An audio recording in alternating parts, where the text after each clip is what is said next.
All right, so inside zone is the easiest way to do RPOs because, as you see, there's no interior gap problem, which gets me to power. Power is you have to coach your quarterback up when you get to power. And here's how. As simple as this sounds, I'm going to start getting into the Gap Scheme RPOs. And everybody's a little worried and scared to run Gap Scheme RPOs, and here's why. But here's how I explain it to my quarterbacks. And if you explain it this way, they will understand it a lot better. The great part about power is I'm taking a backside gap and adding it to the front side. I'm going to take the backside guard and pull him to the front side. So I took a gap here and added the gap here. And when I explain it that way, then they understand that that means we are losing a gap on this side of the field. I'm asking the center to block A gap to B gap. I'm asking the tackle to block B gap to hinging back to C gap. And there's a verse, I think in Matthew 6, that says you can't serve two masters. There's no possible way that both of those guys can serve two different gaps. So we get our gap down blocking. Our fullback's going to J block that defensive end. We pull for the mic. We gap seal hinge here. So on any of our diagrams that I ever show my quarterback, he will have an arrow right there that says hot gap. I've got to understand if they bring any pressure to the gap seal hinge, I am not throwing a late RPO because they are going to hit me in the back. And I make them sign an insurance waiver when I go over this with them. So if they do pull it and throw one, I can say, hey, I gave you all this info. I told you were going to get hit.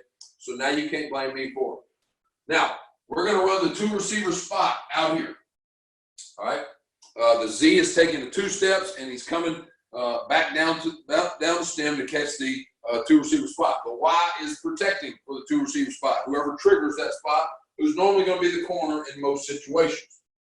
Now, into the boundary, we're going to run an expanded hitch. If the quarterback, anytime the single receiver is the pre-snap expanded hitch, the quarterback can give him any other quick game he wants to. So if he wants to give him a slant, he wants to give him the speed out, he wants to give him a fade, quarterback has the freedom to look out here and give him any of those things. But just the install play is an expanded hitch. All right? The tailback is going to slide and dive down an A gap. And if A gap is open, he takes it. If A gap is not open, he gets in the hip pocket of the pulling guard to hit power that everybody knows. Now, because the quarterback on this play is turning 90 degrees and riding downhill, it almost looks like the old school midline, how I'm going to ride it straight downhill with a 90-degree footwork. This side over here is where I turn my back to. So this expanded hitch is my pre-snap.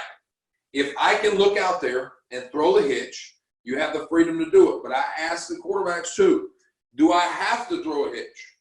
Do you have to throw a 5-yard hitch route? I would much rather have a 7-yard downhill power run play than catch a 5-6 yard hitch. This is to fix the D gap. So this boundary safety is tight to the fit, then throw it. If neither of those two, between the corner and the safety, are tight to the fit, then there's no reason to throw it. It's to fix a gap. All right, so this is pre-snap fixing the D gap. I'm on post-snap now. Ride, read, Sam linebacker. It's a Sam linebacker, comes downhill and gets in the fit in my ride. Then I pull it and I throw the 2 receiver screen. Now, the problem with this 2 receiver screen out here is some people are probably going to ask, what if you get man? And I went over this at the beginning of the podcast or the interview here, is you have man answers built in. I'm probably not leaving this on. We're probably going to check into whatever our man-answer is for that week. So this is an off coverage concept. I want to attack whoever's getting off coverage with my RPO concept. All right. So that is our first power RPO that we're going to put in.